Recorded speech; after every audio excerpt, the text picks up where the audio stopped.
কালীপুজোর বিসর্জনকে ঘিরে ফের আক্রান্ত প্রতিবাদী। গড়িয়ার পর এবার টালিগঞ্জে আক্রান্ত প্রতিবাদী। শব্দবাজি ফাটানোয় প্রতিবাদ করে আক্রান্ত। বাড়িতে ঢুকে মারধর পরিবারের সদস্যদের।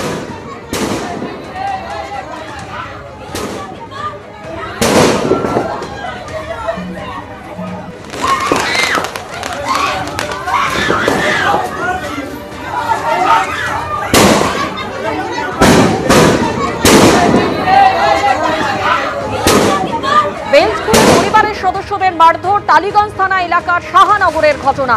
কালীপুজোর বিসর্জনের সময় বাড়ির সামনে শব্দবাজি ফাটানোর প্রতিবাদ করেন পরিবারের সদস্যরা। প্রতিবাদ করায় বেল্ট দিয়ে মারধর। পরিবারের সদস্যদের বেল্ট দিয়ে মারধর পুজোর উদ্যোক্তাদের। বাড়িতে ঢুকে বাঁশ দিয়ে ভাঙচুর চালানো হয়, অভিযোগ আক্রান্ত পরিবারের। আতঙ্কিত হয়ে তৃণমূল সাংসদ মালা রায়কে ফোন করে আক্রান্ত পরিবার। ফোন করা হয় টালিগঞ্জ থানার পুলিশকেও। ঘটনাস্থলে আসেন মালা রায়। ঘটনায় দুজনকে গ্রেফতার করেছে পুলিশ। আপনারা শুনছিলেন গঙ্গারামপুরে বিজেপির সংকল্প সভা থেকে বিরোধী দলনেতা শুভেন্দু অধিকারী ঠিক কি বললেন।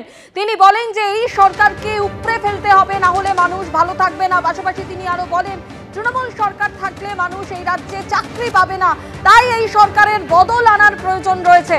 গঙ্গারামপুরে বিজেপির বিজয় সংকল্প সভা এবং সেখানে এমনই বক্তব্য রাখেন বিরোধী দলনেতা শুভেন্দু অধিকারী। তিনি বলেন দক্ষিণ দিনাজপুরের মানুষ জানেন কিভাবে 6-0 করতে হবে।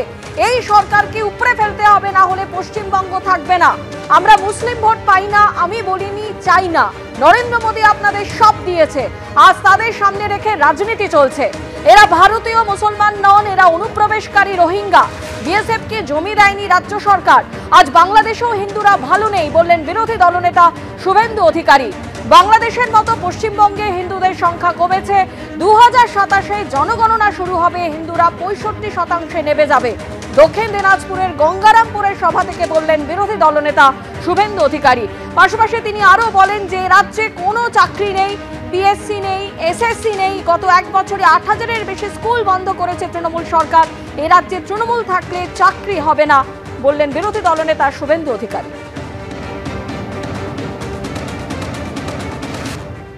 ভারতীয় মুসলিম আপনাদের নিয়ে আমাদের কোনো সমস্যা নেই।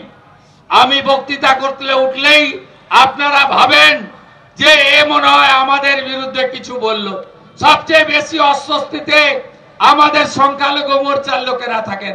আমি বরাবরই বলি আমি মুসলিম ভোট চাই না, এ কথা কোনোদিন বলি না। আমি যেটা ধ্রুব সত্য বলি যে আমরা মুসলিম ভোট পাই না। নরেন্দ্র মোদী সব দিয়েছেন, রেশন দিয়েছেন, কোভিডের ইঞ্জেকশন দিয়েছেন, ঘর দিয়েছেন, শৌচালয় দিয়েছেন, সব দিয়েছেন। ভারতীয়দের দিয়েছেন। জাত দেখেননি, ধর্ম দেখেননি, ভোট ব্যাংক দেখেননি। কিন্তু আপনাদের পাড়াতে যখন সুকান্ত মজুমদার যায়, শুভেন্দু অধিকারী নন্দীগ্রামে যায়, আপনারা বলেন এ তো জয় শ্রীরামের পার্টি এসেছে, এ তো হিন্দুদের পার্টি এসেছে, তাই একে ঢুকতে দেব না, ভোট দিতে দেব না। এটাই হলো সমস্যা। আর পশ্চিম বাংলায় কাদেরকে ব্যবহার করা হচ্ছে, কাদেরকে সামনে রেখে আজকে পশ্চিম বাংলায় আইন শৃঙ্খলার অবনতি করা হচ্ছে। আমি মনে করি এরা ভারতীয় মুসলিম নয়। শুভেন্দু অধিকারী তিনি বলছেন গঙ্গারামপুরের সভা থেকে যে সংখ্যালঘুদের সামনে রেখে রাজনীতি চলছে। এরা ভারতীয় মুসলমান নন, এরা অনুপ্রবেশকারী রোহিঙ্গা।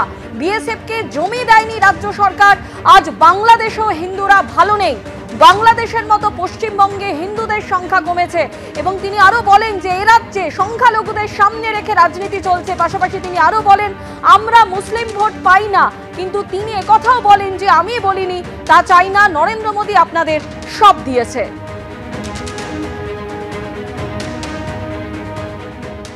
তৃণমূল কংগ্রেসের তরফে দেবাংশু ভট্টাচার্য এই মুহূর্তে টেলিফোনে আমাদের সঙ্গে রয়েছেন। দেবাংশু, গঙ্গারামপুরের সভা থেকে বিরোধী দলনেতা শুভেন্দু অধিকারী অভিযোগ করছেন যে সংখ্যালঘুদের সামনে রেখে রাজ্যে রাজনীতি চলছে। এরা ভারতীয় মুসলমান নন, এরা অনুপ্রবেশকারী রোহিঙ্গা। দেখুন, এটা তো বিজেপির স্বভাব, আমি যার ভোট পাই না তাকে গালাগাল করব। এরা শুধুমাত্র মুসলিমদের ভোট পায় না বলে মুসলিমদের গালাগালি করে তা নয়, বাঙালিদের ভোট পায়নি বলে হিন্দু মুসলমান নির্বিশেষে পশ্চিমবঙ্গের বাইরে বাঙালিদের পেটাতে শুরু করেছে। এরা যার ভোট পাবে না, কালকে যদি গুজরাটের হিন্দুরা এদেরকে ভোট দেওয়া না শুরু করে তাহলে এরা গুজরাটের হিন্দুদেরও গালাগাল দেওয়া শুরু করবে। এদের কাছে একমাত্র এরাই সব জানে, এরাই হিন্দু, এরাই একমাত্র সব বোঝে, বাকি আর কেউ নয়। আসলে মুশকিলের জায়গাটা হচ্ছে, আরেকটা কথা উনি বলেছেন দেখলাম, যে পশ্চিমবঙ্গের সরকার জমি দিচ্ছে না বলে বর্ডার তৈরি করা যাচ্ছে। এটা সম্পূর্ণ মিথ্যে কথা। আসামের হেমন্ত বিশ্ব শর্মা সরকারও জমি দিতে পারেনি কেন্দ্রীয় সরকারকে। তার কারণটা হচ্ছে, কেন্দ্রীয় সরকার যে রেড ক্লিফ লাইন অনুযায়ী ম্যাপিং এর কথা বলছে, সেই ম্যাপিং অনুযায়ী ভারতের বহু জমি বাংলাদেশে চলে যাবে বর্ডার তৈরি হলে। তো রাজ্য সরকার এই সাজেশন দিয়েছে, হয় সেই জমিগুলোকে আমাদের দিকে আনুন, অথবা রিলোকেটিং করুন, ম্যাপটা অন্যরকম ভাবে করুন, তারপরে আমরা জমি হ্যান্ড ওভার করবো। এটা আসামও বলেছে, বাংলাও বলেছে, ফলে এটা সম্পূর্ণ মিথ্যাচার। আর তৃতীয় কথা হচ্ছে, জনগণনার কথা বলছে, হিন্দু মুসলমান এই সমস্ত গল্প বলছে। আমার কাছে জনগণনা হয়নি কেন? কে না বলেছে? কে বাধা দিয়েছিল? আর জনগণনা করুন না, কেউ তো না বলেনি। কিন্তু মুশকিলের জায়গাটা হচ্ছে যে আপনারা মুসলমানদের অনুপ্রবেশকারী বলবেন, কদিন আগে বলেছিলেন 1.5 কোটি রোহিঙ্গা বাংলায় রয়েছে, অথচ তথ্য বলছে গোটা পৃথিবীতে রোহিঙ্গা রয়েছে 17 লক্ষ। 1.5 কোটির কথা বলছেন। ফলে এই সমস্ত কথাবার্তা বলে আলটিমেটলি ভারতীয় জনতা পার্টি তো আগামী দিনে কি কাজ করবে সে কথা বলতে পারছে না। হিন্দু মুসলমানের মধ্যে বিভাজনের মাধ্যমেই তাদের রাজনীতি করতে হবে, হিন্দু মুসলমানের মধ্যে বিভাজন করেই ভোট চাইতে হবে। আমি শুধু শুভেন্দুবাবুকে এইটুকু মনে করিয়ে দেবো, 15% কম মুসলমান আছে বাঁকুড়ায়, ঝাড়গ্রামে, মেদিনীপুর থেকে শুরু করে একের পর এক জায়গা যেগুলো আপনারা জিতেছিলেন, যেগুলো এবার আপনারা হেরেছেন। 85% ওপরে হিন্দু এলাকা, সেগুলো আপনারা গোহারা এবার হেরেছেন। তার সহজ অর্থ হচ্ছে, শুধু মুসলমানরা আপনাদের ভোট দেয় না তা নয়, বাংলার একটা বড় অংশের হিন্দু আপনাদের থেকে যারা ভোট দিয়েছিল এক সময় 19-21-এ, তারাও মুখ ফিরিয়ে নেওয়া শুরু করেছে। ফলে আজকে মুসলিমদের গালাগাল দিচ্ছেন, কালকে হয়তো হিন্দুদেরও গালাগাল দেবেন। ধন্যবাদ আপনাকে। অন্যদিকে গঙ্গারামপুরের সভা থেকে আজকে বিরোধী দলনেতা শুভেন্দু অধিকারী আরও অভিযোগ করেন যে এই রাজ্যে কোনো চাকরি নেই, পিএসসি নেই, এসএসসি নেই। গত 1 বছরে 8,000-এর বেশি স্কুল বন্ধ করেছে তৃণমূল সরকার। এ রাজ্যে তৃণমূল থাকলে চাকরি হবে না। কি বললেন তিনি, শোনাবো। স্নাতকে মোট আসন 9,54,000, এবারে ভর্তি হয়েছে কত জানেন? মাত্র 3 লক্ষ।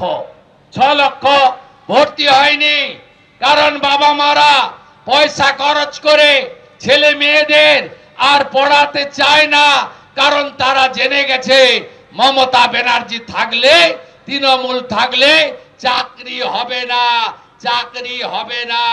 টাকা না থাকলে, ফাঁকা খাতা না দিলে চাকরি হবে না।